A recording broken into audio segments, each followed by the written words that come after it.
Hello friends, happy World Veterinary Day 2020. At the outset, I am paying my tributes to a brave lady veterinarian, late Dr. Disha of Telangana, and hope that lady vets throughout the country shall get a safe working place and environment. As you all know, India is passing through a critical and crucial time to fight COVID-19 out. No doubt, veterinarians throughout the country are also engaged directly and indirectly in this endeavor.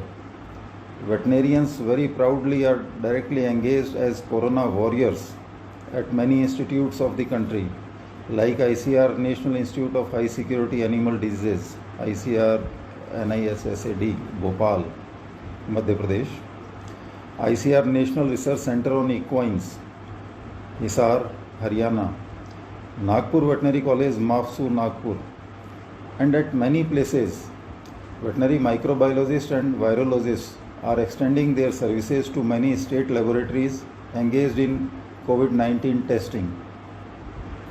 And indirectly, animal health care professionals and personnel are safeguarding animal health by providing veterinary services, educating the society on this disease and its preventive measures. As an enlightened citizen, so on and so forth. A big salute to all of you. We are proud of you.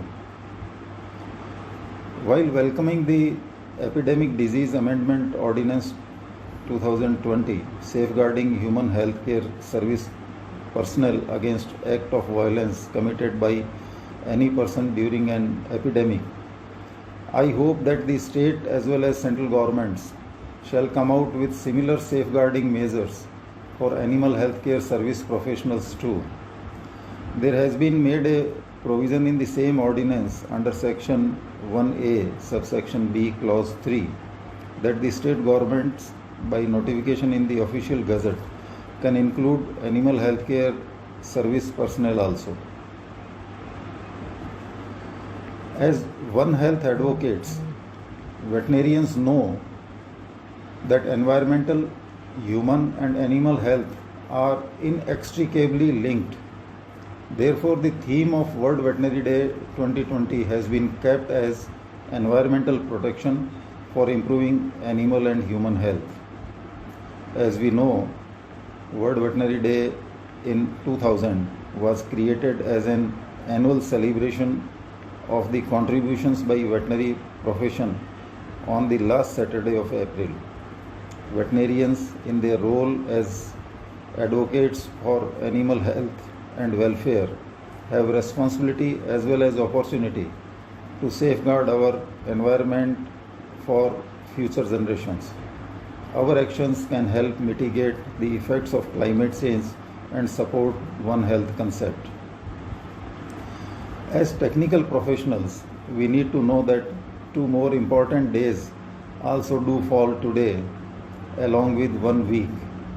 These days are, number one is World DNA Day, which commemorates the day of 25th April 1953, when James Watson, Francis Crick, Maurice Wilkins, Rosalind Franklin and colleagues published papers in the journal Nature on the structure of DNA. World Malaria Day is also an international observance day commemorated every year on 25th April and recognizes global efforts to control malaria. Number 3 is World Immunization Week, which is a global public health campaign to raise awareness and increase rates of immunization against vaccine preventable diseases around the world, which are 25 in number. It takes place each year during last week of April. One more thing I will like to say that today is 533rd Foundation Day of Bikaner, the erstwhile state on Shukla Dvitiya of Vaishakh month. I congratulate one and all of Bikanerites. Usually on the next day, Akshaya Tritiya, kite flying is there. But owing to COVID-19, everyone has pledged to fly kites after making Bikaner as COVID-19 negative. Great pledge. Friends, a Food and Agriculture Organization FAO study has shown that 1 rupee of investment in the livestock sector can generate a return of 4 rupees. This sector finally being accorded the status of an independent sector of the economy has been reinforced by the Prime Minister himself. On June 10, 2019, in his first address to secretaries after the new government's formation, he specifically mentioned about this sector to be given high priority. That commitment he reiterated at the meeting of Niti Aayog's Governing Council also. All this resulted into creation of Ministry of Fisheries, Animal Husbandry and Dairy. It's a proud moment for all of us that for the first time a full-fledged cabinet minister and 2 ministers of state have been provided. The responsibility to make sector further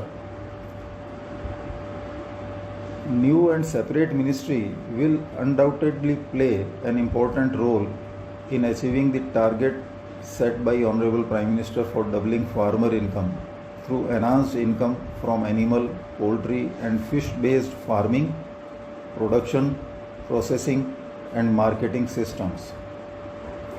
Government of India has also unveiled a 7-point strategy to achieve this goal, which includes and inter alia applies to animal husbandry sector also.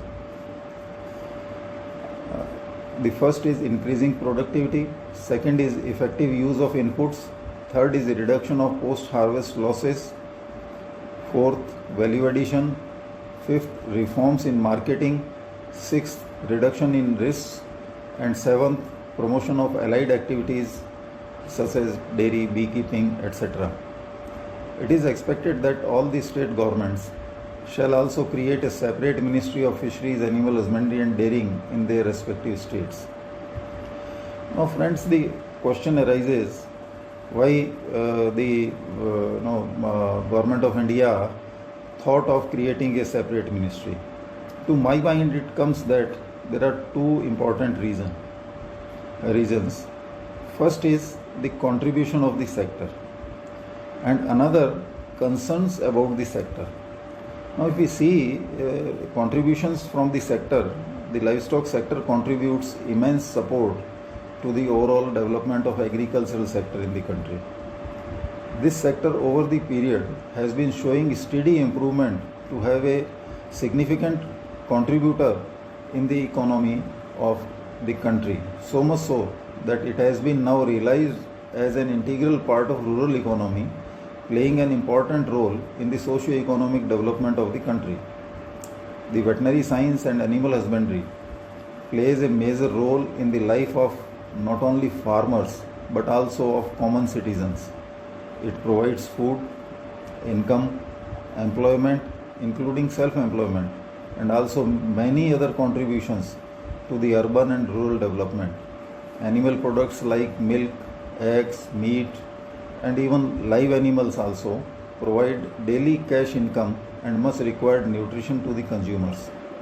India stands in the top line in the world in all the production statistics of livestock, especially for milk and egg production. Milk and milk products are the essential food items of Indian population, providing nutrition both in the form of energy, that is calories, and protein supplementation. The milk production in the country was 17 million tons during 1950-51, and since 1998 we have been number 1 producer of milk in the world and now contributing around 22% to the global production. Amongst all agricultural commodities except egg and fish, milk is one which is keeping a consistent more than 6% annual growth rate since 2014-15. During 17-18, it registered the highest. Our average productivity is 1805 kg per animal per year, as against the world's average is 2310 kg. So this is a low productivity, is a matter of concern. Then prevalence of animal diseases. Many of the animal diseases they are prevalent, and all veterinarians and almost everybody in the country is aware that Government of India has taken up massive foot and mouth and brucellosis as well as PPR control programs. This is one program in animal husbandry sector which has been tagged with more than an outlay of more than 13,000 crore rupees.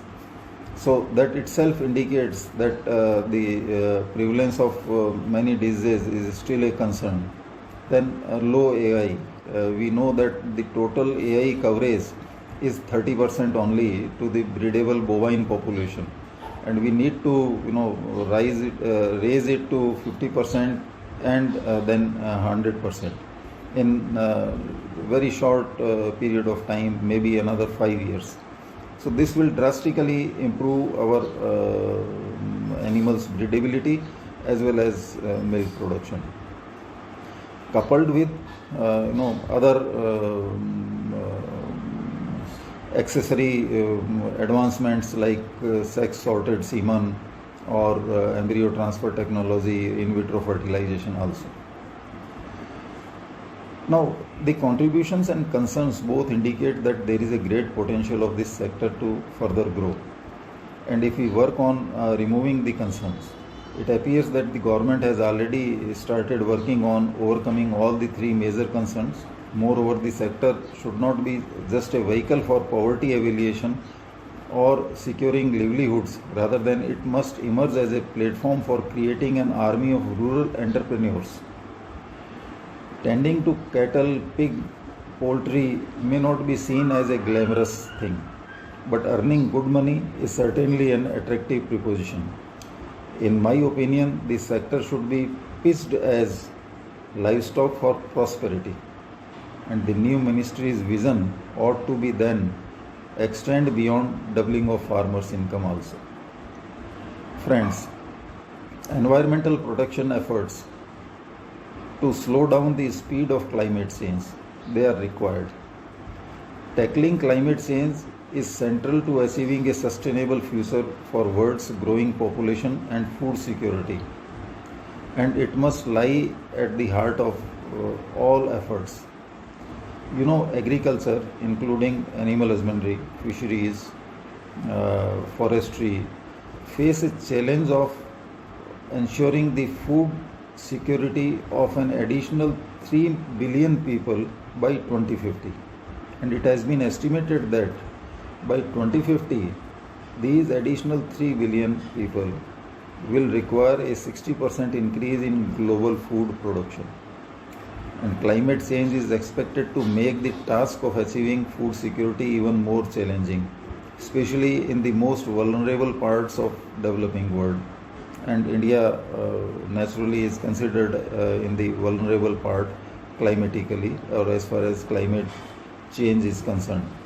So without adaptation and mitigation, climate change is predicted to negatively affect the production of the world's major crops as well as animal products.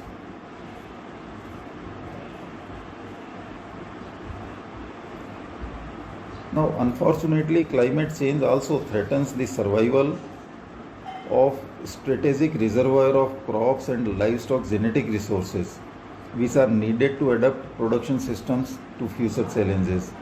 As conditions change, varieties and breeds may be abandoned by farmers and livestock keepers and may be lost forever if steps are not taken to ensure their conservation.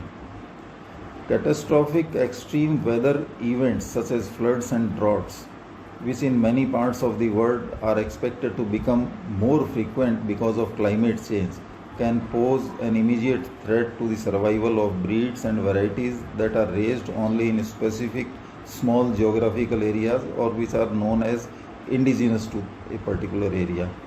Now, a new term has also been, has also started to be used in scientific literature as Anthropocene epoch, Now, Anthropocene is the proposed name for a new and the current geological epoch following on from Holocene and demarcated as the time when human activities began to have a substantial global effect on the Earth's systems, and it is usually considered that after 1950 the Earth has entered into Anthropocene epoch. The concept of Anthropocene allows veterinarians to consider how the veterinary profession will adapt to our changing environment and associated social, political, environmental and economic challenges to animal and human health.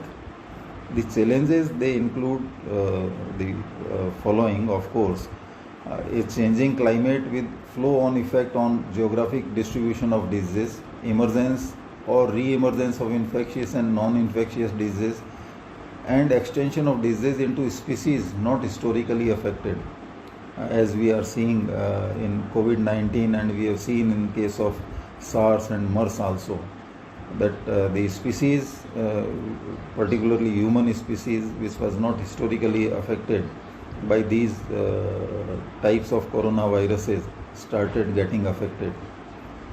Number 2 is altered farming patterns, and hence use of animals as climatic change force farmers to abandon decades or centuries old land and animal management practices. Third is increasing internationalization of trade and freedom of movement of people, animal, potential fomites, with important implications for biosecurity of countries, regions and industries. We have seen this very clearly in COVID-19, that how internationalization of trade as well as freedom of movement of people have helped in spread of this disease throughout the globe in almost most of the countries. Then political instability has been thought to be affecting with loss of animal health monitoring and disease control programs in that particular area where political instability is there. Economic pressures to produce more and safer food with no increase in water and land use. As we all know that water and land, they are limited, and more in India, if we think that 83% of total water available is used for agriculture as well as animal husbandry, and 17% for other uses, human use as well as industrial use, and there is always a pressure from both the sides to increase their percentage. So that means water is limited and its demand is ever increasing. Similar is the case with land. With human development, more and more agricultural land is being used every day for other non-agricultural uses. So naturally, whatever land is left, there is a lot of pressure to produce more out of that land. And then there are animal welfare issues, other social expectations which restrict or regulate the type of animal management practices. We have seen in case of poultry also, we are seeing in many other farm animals that animal welfare issues, they restrict use of such environment which may put the animal to discomfort but may allow it to produce more. Now, coming to One Health concept, the OIE or World Animal Health Organization has defined it as human health and animal health are interdependent and bound to the health of ecosystem in which they exist. That means environmental protection is also central to One Health concept. And according to OIE, 60% of existing human infectious diseases are zoonotic. That is, they are transmitted from animals to humans. And 75% of emerging infectious human diseases have an animal origin. And this we are seeing in the past, we are seeing currently also. And as human populations expand, it results in greater contact with domesticated as well as wild animals, providing more opportunities for diseases to pass from one species to another. Climate change, deforestation, and intensive farming further disrupt the environmental characteristics. while increased trade and travel results in closer and more frequent interactions, thus increasing the possibility of transmission of disease. The most effective and economic approach is to control zoonotic pathogens at their animal source, and this calls for strict health surveillance to incorporate domestic animals, livestock and poultry as well as fish too. Humans require a regular diet of animal protein, there is no doubt about it, and at present we know that in India animal population including animals and poultry is estimated to be around 130 crores, and almost the same figure is of human population. So the human to livestock and poultry ratio is almost 1:1. Now this requires more number of veterinary institutions. We have seen during COVID-19 how human health institutions they have been strengthened, and nearly 2 lakh human health institutions in the government sector, and a large number are supported from the private sector also. They are there in existence. On the other hand, there are only 65,000 veterinary institutions which tend to the health needs of 130 crore animals, and this includes around 28,000 mobile dispensaries, first aid centers also, which are having bare minimum facilities. So early detection is essential at animal source to prevent disease transmission to humans and or introduction of pathogen into food chain. We can say that first and foremost crucial step for ensuring human health is a widespread and dependable animal health system, which is the primary requirement, and we need therefore to refurbish the entire animal husbandry sector to be able to reach to every livestock farmer for disease treatment, for preventive measures like hygiene, sanitation, vaccination, deworming, etc., and for surveillance of animal diseases and pathogens. So with these, during our day-to-day efforts, friends, we need to exert for environmental protection in our professional as well as personal capacity.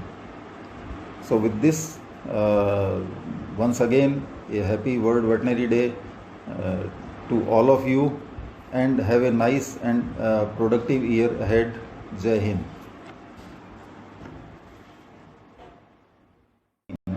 It registered the highest so far growth rate of 6.62%, and during the immediate past year, that is 2019-20, milk production has been estimated to touch 200 million tons mark.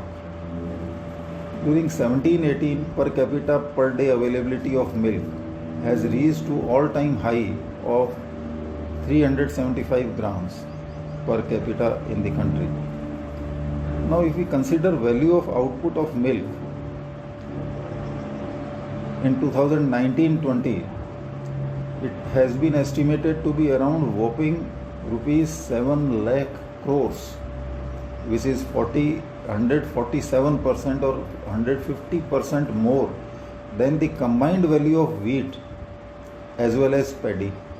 The value of wheat has been estimated at around 1.75 lakh crore and paddy around 2.5 lakh crore. As we all know that milk contributes 66% or around 2/3 share of total output of value of output from livestock products, meat around 21%, eggs 3%, and other products around 10%. Now friends, if we see dairy industry, we will find that this is another parallel socio-economic activity very significantly benefiting to the producers and consumers. Apart from this, is also playing a vital role in market regulation as well as provisioning safe and healthy milk and milk products. The Indian dairy industry has achieved this strength of producer-owned and professionally managed cooperative system, despite the facts that a majority of dairy farmers are illiterate and run small marginal operations, and for many farmers selling milk is their sole source of income. You will be astonished to know that more than 10 million dairy farmer families, that means around 1 crore families, out of around 25 crore total families of the country, have been networked with this dairy cooperative or dairy industry system, and out of which 71% are women. And this system incorporates around 1 lakh local dairy cooperative societies who sell their product to around 170 milk producers cooperative unions in the country, supported by 15 state cooperative milk marketing federations. So it's such a strong system. Now, we know that in India, milk production is dominated by small and marginal land-holding farmers and also by landless laborers who are engaged. It has been estimated that with these small and marginal farmers, 70% of the total national milk animal herd it lies with them. So that means it provides them a socio-economic strength. And as we know that the crop production is dependent on around 80% of agricultural land, which is still rain-fed. And because it is rain-fed, it is prone to both drought and floods, rendering agricultural income very much uncertain for most of the farmers. And for those farmers, dairying as a subsidiary source of income and occupation is a real relief to the society.